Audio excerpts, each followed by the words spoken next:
Welcome. We are here with Bridie Harris, who is getting her PhD in Pan-African Studies at the Mhm. University of Louisville, and Mhm. previously has gotten her master's degree in theology and Yep. ethics. Is that correct? Yep. Yep. Awesome. Well, thank you for joining me today. Bridie has written an article for our new blog we've started on the Louisville Pride website, Black Queer Lives Matter 101, an Mhm. introduction. And this is part of a series we're going to do of just kind of queer theory 101, just getting some of the concepts out there, Mhm. sharing with people in maybe a little more everyday language than we sometimes get. Personally, I think there's a gap sometimes between the academic LGBTQ world and the rest of the LGBTQ world. And it's, there's new terms, there's new concepts that are developed and are shared within certain communities, but are um, not known by the public at large. And I think like cisgender is an example of one that most people in the LGBTQ community know what that means now. A lot still don't, but it was definitely in academic and activist circles for several years before it was kind of gained more popular currency. So that's kind of the purpose behind that, and we're just going to talk a little bit about some of that and some of the other work that Bridie is doing. So thank you for joining me today. I'm glad that you had the introduction that you did because that's very true in terms of academia being sort of its own self-gratifying ivory tower. And it's particularly interesting with departments that started out as these really revolutionary things that were fought for, such as Black studies, women and gender studies, queer studies, gender and sexuality studies, all of these things that were hard fought. And then because academia is the beast that it is, it kind of gets subsumed. So there's always this tension of, are we the radical department in a we think of academia as fairly liberal, but it's not radical by any means in terms of being radical. It's very conservative and capitalistic and all of these things. So it's like, are we radical for being here, or have we lost some of that by becoming part of the academy? So things that started out as being all about the community, for the community, by the community, does get lost a little bit when it joins a university kind of space. And then we do have these terms like cisgender or Latinx or, Latinx, where it's like, are we making these things up? Are these actually being used? Are these useful? Are they self-gratifying? And I think the answer to all of that is probably yes. It's both useful and for some sort of not helpful at all. So I'm glad that you started with that.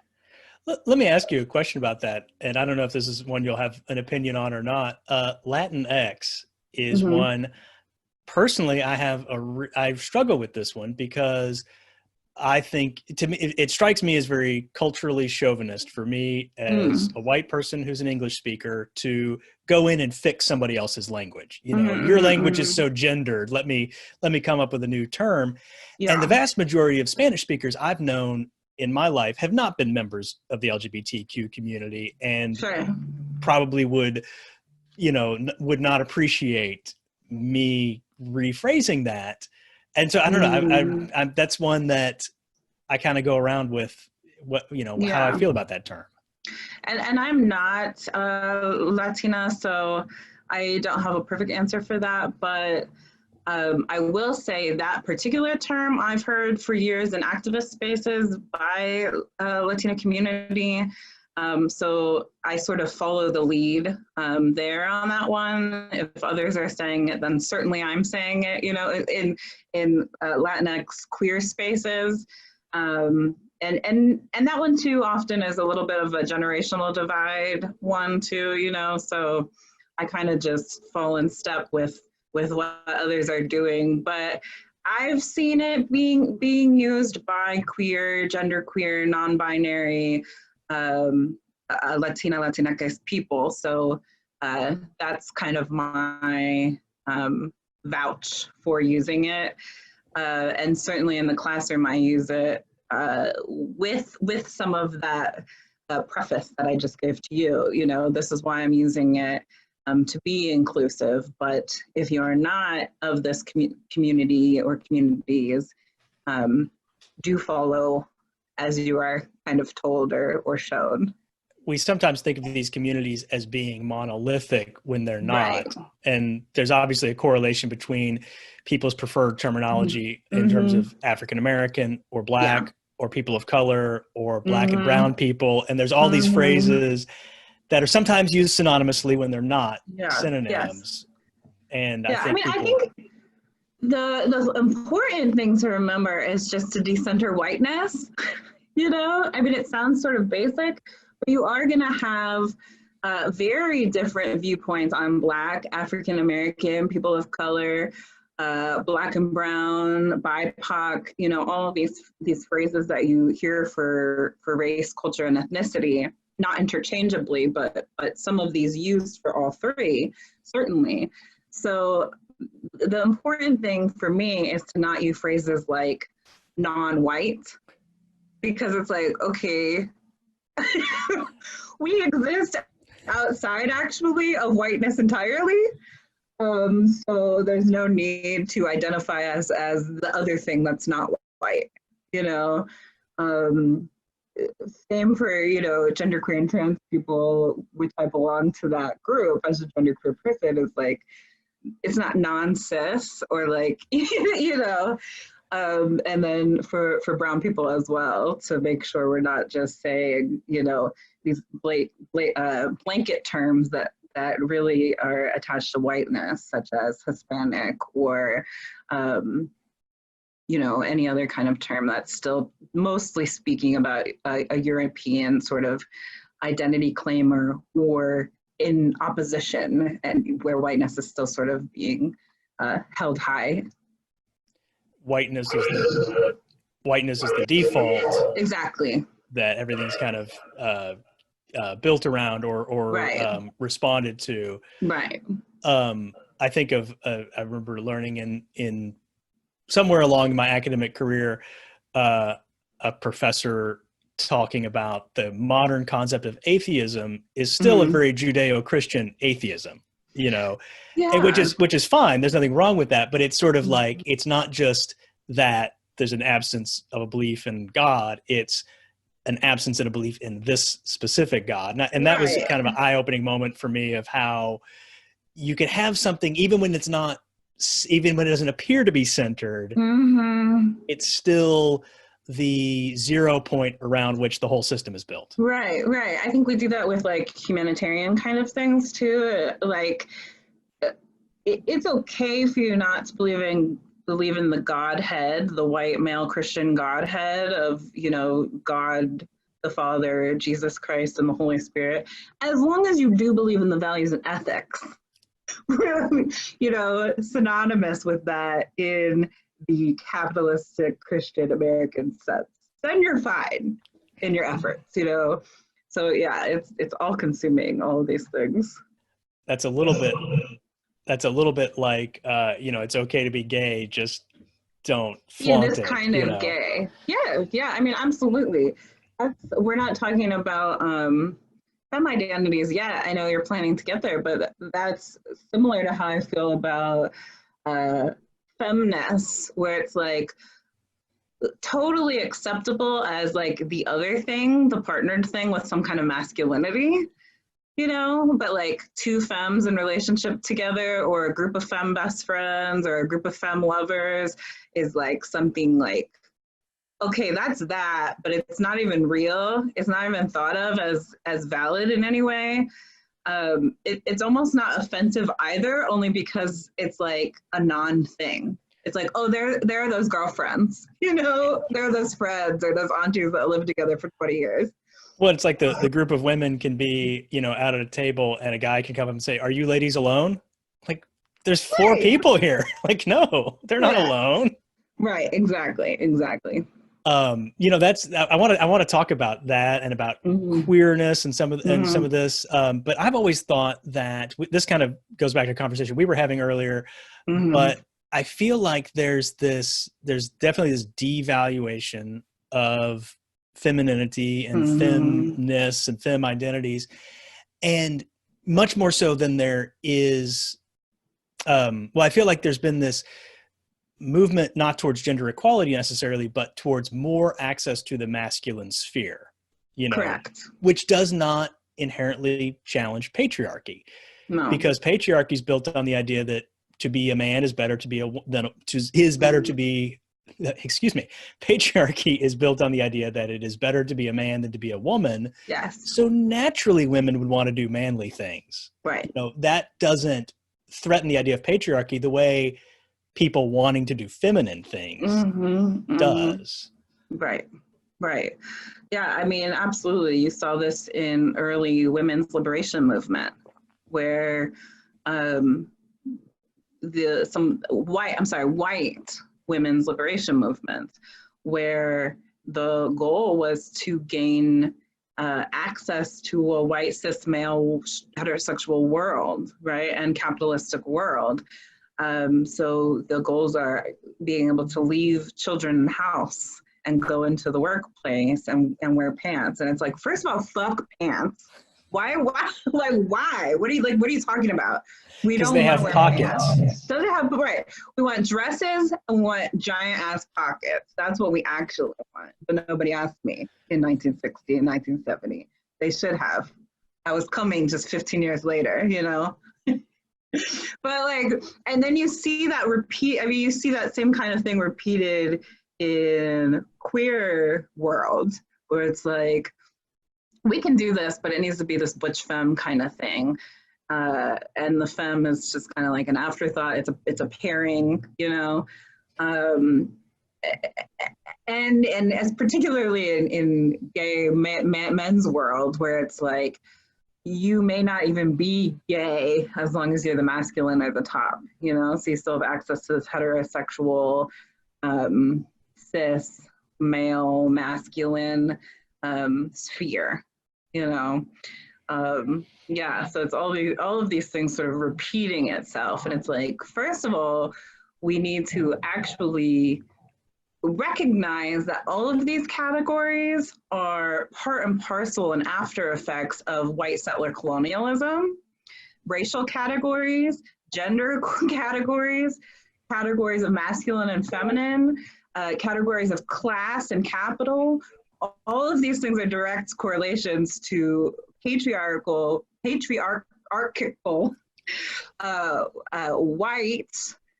the creation of whiteness, because this is something that didn't exist, settler colonialism, so we need to peel apart those layers and see it for what it is. Then we need to totally deconstruct what white settler colonialism created and go back to some other ways of being in terms of gender, in terms of ethnicity, in terms of what we value and how we value it. So it's not a question of how can marginalized communities join the oppressor class. It's a question of how do we abolish the oppressor class and go back to other ways of being and find new ways of being.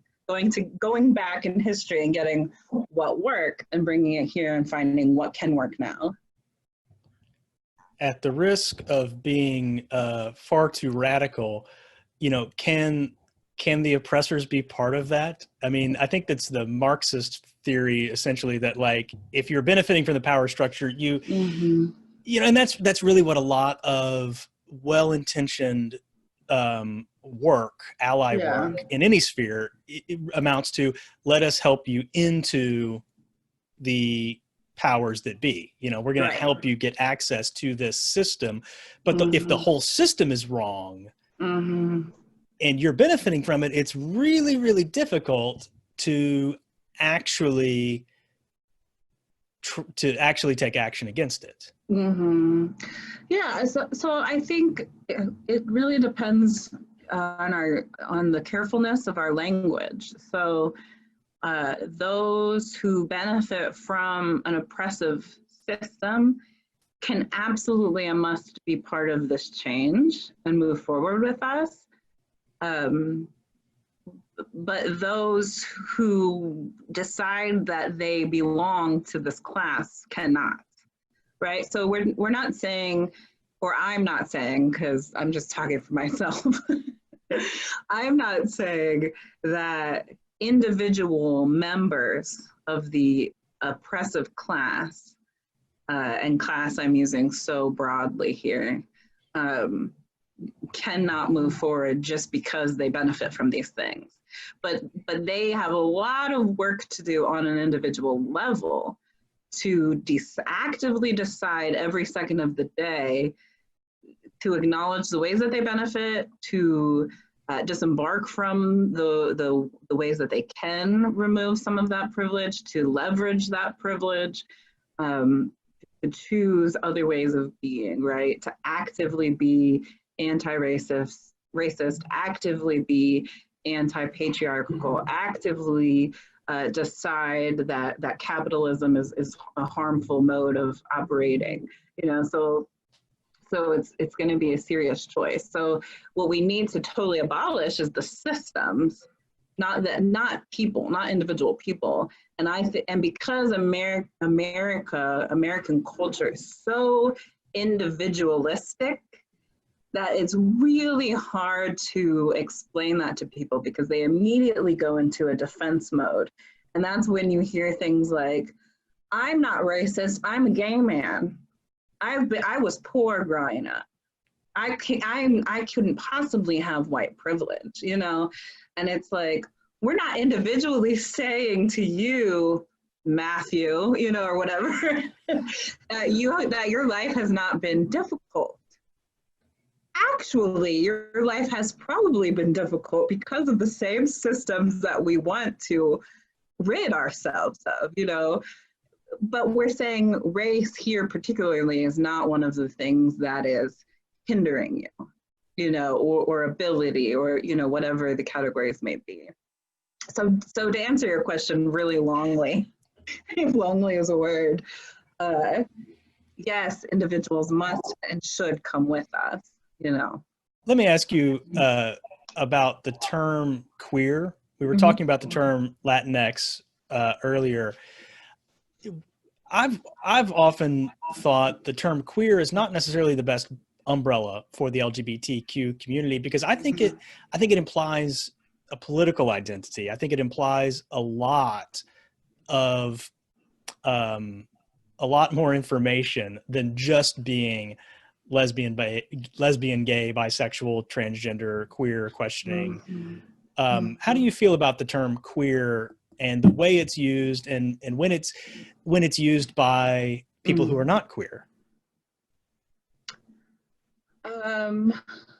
Yeah, there's a lot in that question. I think one thing that maybe is most important for me to know is that there are no modes of being in this world that are not political, that are apolitical. So if you kind of remove yourself from white educational lineages of feminism, of lesbian and gay rights, of lesbian and gay liberation, and those kinds of educations and histories that we know the most about, and look at some Black lesbian feminist sort of writings and lineages, like my Lord and Savior Audre Lorde, you'll see repeatedly that just existing is a political sort of statement, taking self-care as a political statement.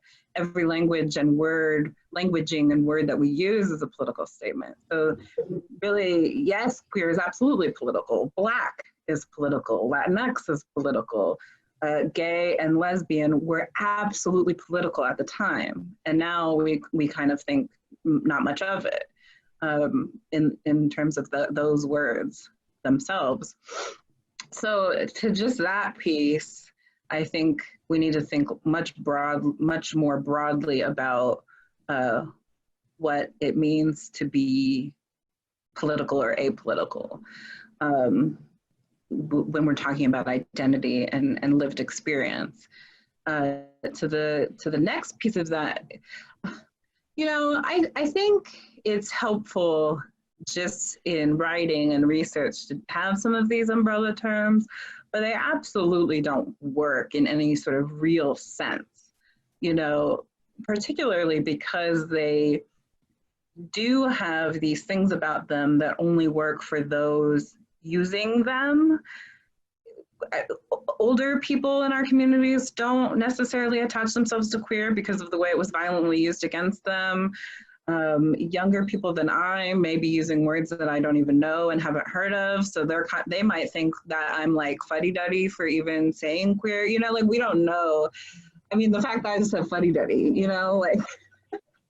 it's like the old person trying to be hip. Right. I'm queer. I'm like, what up, kids? I'm queer too. So like, it's rad to be queer. Right.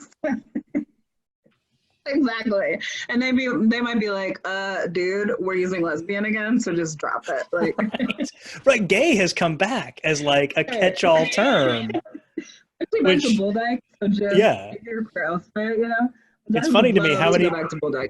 It's funny to me how many people use gay in a catch-all way that are not gay men. Right. Yeah, that's true too. That's true. So it doesn't work perfectly. It really doesn't. I mean, especially because we usually say queer and trans. But okay, well, these two things are certainly not the same. We use it with women and femmes, women and femmes, women and femmes, and it's like, this is not interchangeable by any stretch of the imagination. Women and femmes, this huge category. Women, this huge category. So, I mean, I'm certainly at fault for it. And I try when I use these kind of blanket terms to say, hey, this is what I'm meaning, and I know it's imperfect. But I do think, and you and I have talked about this one-on-one, that the more language we develop, as much as we might roll our eyes or lose track of new languaging, is so extremely helpful. I mean, it's just so extremely helpful. I have been really helped by people of my own age, people in the generation above me, and people in the generation that came after me, by words like non-binary, ideas about this non-binary femness, that you can be non-binary and femme, gender queer, and then some specific ethnic kind of terminology too, like, not me personally, but two-spirit and terms coming out of Hawaii and those kinds of things are so incredibly helpful. So while we fall back on blanket terms like women and femmes and Latinx and queer, trans, I think that that's okay as long as we're prefacing it with, this is what we mean, as long as we're being culturally responsible how and when we use it and why, not just out of sort of laziness. And then as long as we're also acknowledging how important it is that we have all of this new terminology and old terminology that talks to specific experiences that are more intersectional. I think there's that's some of the confusion sometimes, is we're so careful with our language that people get into these ever longer circumlocutions about, people who XYZ, and it's, because we can't just say yes, gay people or women, or, we get, so there's this duality, there's this conflict between using a term that's too simple and, it's almost like we're afraid to get canceled if we don't include every single facet of the identity that could theoretically be in the group we're talking about. It's interesting, 10 years ago, 20 years ago, we would say, the LGBTQ community is thought of as predominantly white. Yeah. And I think that stereotype for most people has been shattered, and people really, really, really love to remind each other that Pride was started by trans women of color. That is often where people's education stops. They know that, you know, a trans woman of color threw the first rock at Stonewall, but there's a lot more to this history than that. Yeah, so I think the first thing I want to say quickly is that because our communities, including our social media spheres, are sometimes these echo chambers, that you and I may think that that generally people have shed this idea that being gay and lesbian, queer and trans, bisexual, etc., is mostly white, may really not be true, because we're seeing what our friends are talking about. And of course, all of our friends are like, you know, don't you dare forget that, you know, Black trans women started, you know, the Stonewall, that Stonewall was a riot, the first gay pride was a riot. And that actually may not be common knowledge at all. So I think it's important to continue to remind people of that. But to your main point, it's so much bigger than that. I mean, so much bigger. We could take it all the way back to many other continents, you know, but we won't. But you can go to another continent. That's fine. I mean, there's all of this proof coming out that even when colonization was occurring on the west side of the African continent, that people were removing or hiding evidence of same gender loving relationships, multiple gender identities, multiple kinds of relationships and sexualities that are beyond our own languaging and our own formations of gay, lesbian, bisexual, poly, etc. You know, so queer people were on the boats of enslavers. Queer people have been on boats of their choosing, such as people who have emigrated to the United States, you know, for hundreds of years. So being queer has never ever been synonymous with whiteness at all. Yeah, so we can say that there. And then in terms of just what Black, Brown, Indigenous persons have brought to queer life in these here United States is immeasurable, far beyond any kind of leading war cry at Stonewall. I think one of the reasons we like to go back to that moment is because that's the moment that has, in terms of the white imaginary, the white imagination, most benefited gays and lesbians and bisexual folks and trans people today, you know? So it's kind of like, look at all of this privilege we have, but really let's take a moment, you know, and just thank our foremothers at Stonewall, you know? So it becomes sort of classless actually, and just going back to this one moment. And it's like, you're probably mid-sentence saying, yes, girl, don't forget Stonewall. And it's like literally every word coming out of your mouth has been stolen from Black, queer, femme spaces. So we're talking about Stonewall and how, you know, on the one hand, it's a narrative that fits very well into the American, the greater narrative of American exceptionalism. One person can make a difference. You know, Rosa Parks sits down on the bus, Marsha Johnson throws a brick through a window, and lo and behold, there's change. And we forget about, you know, the boycott that came after the bus, the organizing, the Gay Liberation Front groups that sprung up across the country following Stonewall that really pushed that difference. But the cultural piece of this is really important too. And I learned a few years ago that I was taking a course on American musical history, and it wasn't until then that I was sort of like, oh wow, every every musical tradition in America ties back to African and African American experience in some way. And I'm not exaggerating there. It all kind of ties back to that.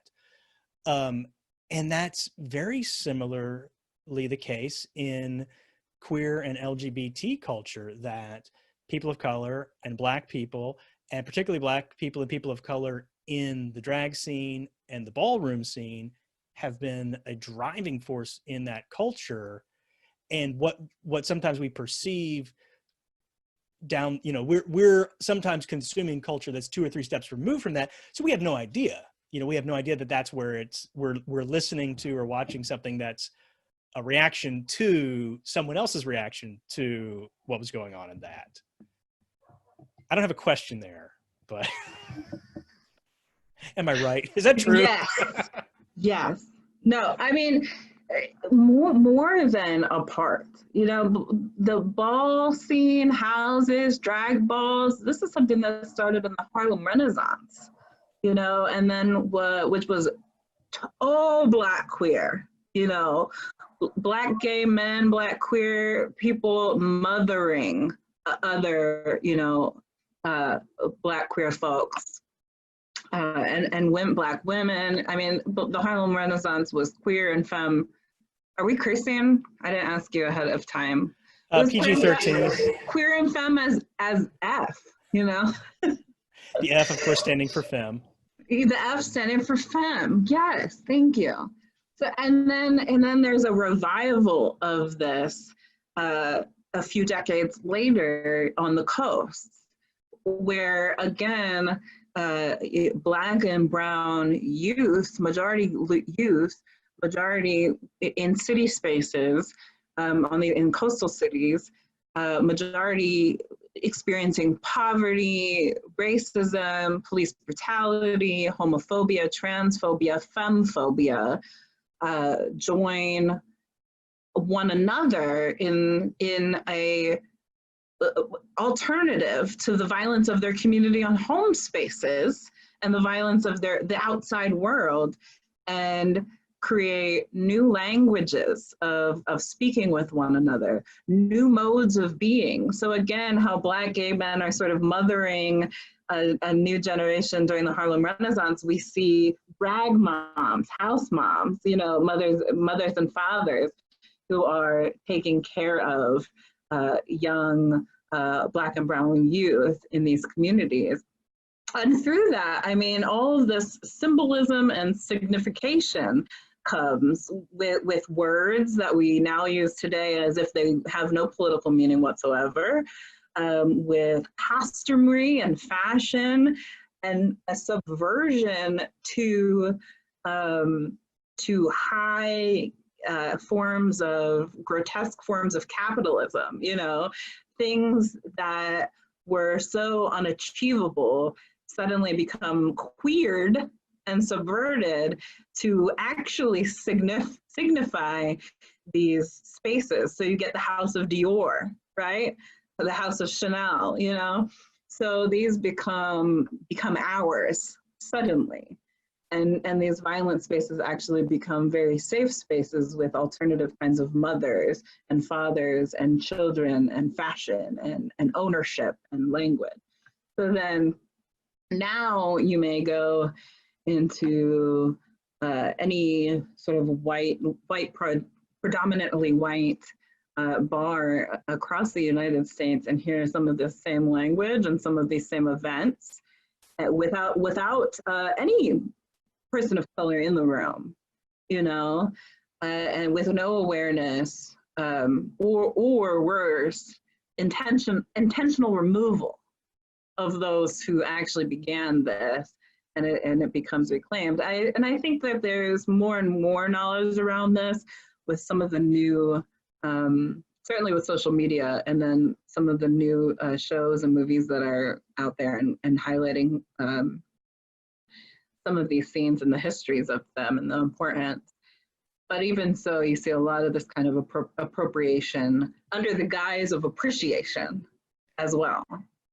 And is some of the inclusion then of artists of color, is it does it sometimes come up as almost a modern form of blackface, where it's, you know, one of the things with blackface and vaudeville, a lot of the actors were black, and they would put on blackface because they weren't black enough for the audience, you know. So I feel like I see that sometimes with shows where we want to see queer people of color, but you know, they're not putting on a genuine, they're putting on a performance primarily for the benefit of a white audience. And we can harken back again to the decades of the decade of the Harlem Renaissance, where you see Black queer men and women and non-binary folks performing in clubs where Black people are not even allowed to enter. You know, so Blackness has always been a tool, period, like hard stop, like a farm tool, chattel slavery, and then a tool of consumption, or, you know, so it's like entertain us either through music or dance or theater, entertain us through sport, where we see Black bodies being, I mean, almost grotesque in terms of images of the slave block, you know, where you see these men being measured for wingspan and these kinds of things that are mind-boggling, you know, in terms of sports. Language, like we just talked about, the consumption of language, even with the removal of Black people, it's like there's none in the room, but everybody is trying to sound and look Black. You know, no one wants to be Black, no one wants to be killed by the police, but everyone wants to say, yes, girl, you know? I mean, you to my point, you hear that a lot. When you call someone out, they say, well, I'm appreciating. I just love it, you know? And it's like, oh, and we literally have not asked you to do that. Like, imagine if I went out to the salon right now and got my hair straightened, colored light blonde, ash brown, got your same haircut, and showed up at your house and was like, I just wanted you to know that I like your haircut. And it's like, why would you do that? Why? What are you doing? This is next level stalker, actually, except instead of one-on-one, it's a whole people's, a diasporic entire people, the majority of the earth, you know? Like, if I did that to even one person, they would be like, on no planet is this a compliment. And the fact that you just gaslighted me by saying, I just stole your whole entire look because I like it so much, is creepy and deranged, you know? And we can see that very easily when we're talking on an individual basis, you know? And now we're actually speaking about a whole group of people. Don't appreciate us at all, just go about your business, you know? Let us live, let us breathe, let us have our culture, let us have our food, let us have everything that you get to have. That white people in America, that cis people in America, that heterosexual people and heteronormative people just have on their own, you know? That was a little tangential, but essentially just like stop gaslighting Black people and queer people. I feel a little bit like that about the word woke. When I hear white people referring to themselves as woke, I just cringe. Mm-hmm. Yeah, I couldn't agree more. It's like, say that in your own vernacular. Right. There's no need to say woke. That's not even my vernacular. I don't say it, you know? I was raised in the country by a very lovely little Jewish woman. I say verklempt, you know, like I don't walk around saying I'm so woke, and neither need you, you know. Can you tell me about your new project, 1.5 Femmes Against Fascism? Absolutely. So it's 1.5 femmes against fascism, and the 1.5 is just a little bit of a I guess, cheeky way of acknowledging the feminist and masculinity-ness of us all, but it's not really, you know, we're not wholly one sort of thing. Dr. J and I, Dr. J being my co-host of the show, 1.5 Femmes, you know, so often we'll joke at the beginning of each segment, like, today I'm the 1 femme, Dr. J is the half, tonight I'll be the 0.75, you know, or I'll have my little butt shirt on. It's like, I'm still femme, but I'm trying to lie. 1.5 Femmes started because just this moment of racial uprising in the middle of a global pandemic. And Dr. Jakia Marie and I are both educators, researchers, and you know, in my past, I've done a lot of organizing and street activism, but because of the nature of this moment with this global pandemic, and because a lot of my sort of street forms of activism are a little bit behind me, and I do other sorts of activist work, you know, as an activist researcher, activist scholar, we were both really struggling with what can we do right now in this moment that is accessible, educational, needed, necessary, and that can start conversations amongst sometimes disparate groups. And we didn't want to waste a lot of time on professionalism and production. So we thought, you know, let's just get on Facebook Live.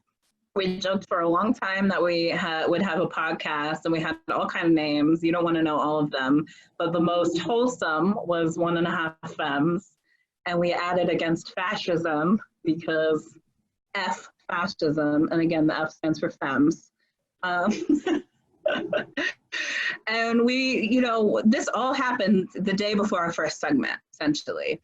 We put a list of topic ideas that we felt we needed to talk about, such as white and light folks, how to leverage your privilege, mental health in a moment of racial uprising and immense grief, the liberation of queer and trans people during a racial uprising when Black Trans Lives Matter gets ignored largely. Trying to think of some of our other topics, conversations around anti-capitalism, conversations around Black women, Black femmes, and the use of femme and the erotic in the movement for Black lives, the history of movement, the issues of white America focusing on lootings and riots, even though they are sorely lucky that we don't just burn the whole thing to the ground, you know.